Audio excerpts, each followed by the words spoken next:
Shalom, bon Erev Shabbat Vayakhel, Shabbat Shkalim, Shabbat Mevarchim. Oui, il y a plusieurs choses ce Shabbat. C'est la paracha, l'avant-dernière du livre de Shemot, du deuxième livre, Vayakhel, celle que Moshe rassemble le peuple juif pour leur donner l'ordre divin de construire le Mishkan, le sanctuaire dans le désert. C'est le Shabbat que nous lisons en deuxième lecture, comme c'est la tradition de Shabbat avant Purim, de Shabbat avant Pesach. On lit une lecture supplémentaire, celle de cette semaine, c'est Shekalim, la mitzvah de demi-cycle qu'on donnait à l'époque au temple pour acheter les offrandes communautaires. Et on lit ce texte dans la Torah, le Shabbat, qui précède Rosh Chodesh, premier jour de Hadar, de cette année. Et c'est le Shabbat que nous allons justement bénir le nouveau mois, le mois de Hadar Bet, deuxième Hadar. C'est un Shabbat plein de bonnes choses, plein de bonnes nouvelles, en espérant qu'on va entendre de très très bonnes nouvelles de tout le monde.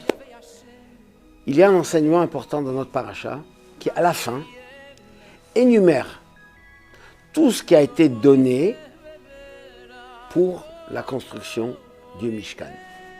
La liste, elle est de tout ce qu'il fallait des Chacham Lev, des savants, des artisans, des experts, des hommes et des femmes qui avaient la qualité de savoir tisser, de faire toutes sortes de différents travaux, des menuiseries. C'était quelque chose d'extraordinaire, merveilleux, de l'orfèvrerie, des tonnes d'or, du cuivre, de l'argent, c'est quelque chose d'extraordinaire. Et à chaque chose, on dit, voilà, les Chacham Lev, les savants, les experts ont réussi à faire. Et la Torah énumère la liste. Même l'huile d'olive, qui rentre dans cette liste, nous dit Rashi, qu'en fait, il fallait aussi des experts pour le faire. Parce que c'est pas simplement on prend de l'huile et on écrase. L'huile qui servait à la menorah, il y avait Shemen Zaitar. Donc on comprend pourquoi l'huile est dans cette liste des objets nécessaires à être fabriqués par des experts, par des spécialistes. Mais quand on regarde la fin de la liste, il est dit Et Yitzdot HaMishkan, et Yitzdot HaChatzer, et Metre. Les pieux du Mishkan, il y avait des pieux avec les cordes qui étaient attachées, celles de la cour, de le parvis et du Mishkan des Hiréot. C'était quoi?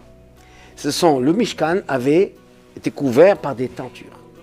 Et pour que ces tentures ne bougent pas, ne s'envolent pas au vent, sur leur extrémité de ces tentures, il y avait des cordes sur lesquelles étaient attachés des pieux. Et ces pieux-là, on les enfonçait dans la terre qui tenaient que tout était balissa et tout était bien solide. Mais pour faire des pieux, c'est rien. Il ne faut pas des experts. C'est comme des gros clous, comme tous ceux qui font du camping dans les tentes. On prend un pieu, on le met, et c'est un pieu, c'est un morceau de fer ou de cuivre en l'occurrence, simple. Pourquoi ça fait partie des listes des objets qui ont été faits par des spécialistes, par des artisans ou Chacham Lev. Disent nos sages, il y a un principe. En hamlacha nikret ela al shem gomra. Le travail n'est appelé que celui qui termine. Quand on fait quelque chose, une mitzvah, ou quelque soit action, ou quand on fait un enseignement, il ne faut pas se dire, bon, je fais grosso modo l'ensemble des choses importantes, mais les choses secondaires, je laisse à quelqu'un d'autre. C'est pas importe, je ne m'attache pas. Je laisse les autres terminer. Dans tous les domaines de la mitzvah, de l'enseignement, de l'éducation. Eh bien, on nous dit non. Étant donné que ces pieux étaient accrochés aux tentures, qu'elle avait besoin des experts pour les fabriquer. C'était des spécialistes pour faire toutes sortes de tentures exceptionnelles. Eh bien, même les choses simples qui rentrent dans cet élément important doivent être aussi faites par des experts. Parce que nous devons faire l'ensemble des choses et ne pas dire, bon, les choses importantes et secondaires, on laisse à la fin. Ce qu'on appelle aujourd'hui les finitions. Un enseignement pour nous. Notre génération est comparée à ces pieux. On est à la fin. Nous sommes Ikveta Dimshicha, on l'a rappelé plusieurs fois. Nous sommes à la fin des temps de l'époque messianique. Et on est les derniers. On est en bas, on est comme des pieux. Eh bien, notre présence est extrêmement importante, comme les tentures. Nous faisons une partie d'un ensemble du Ham Israël.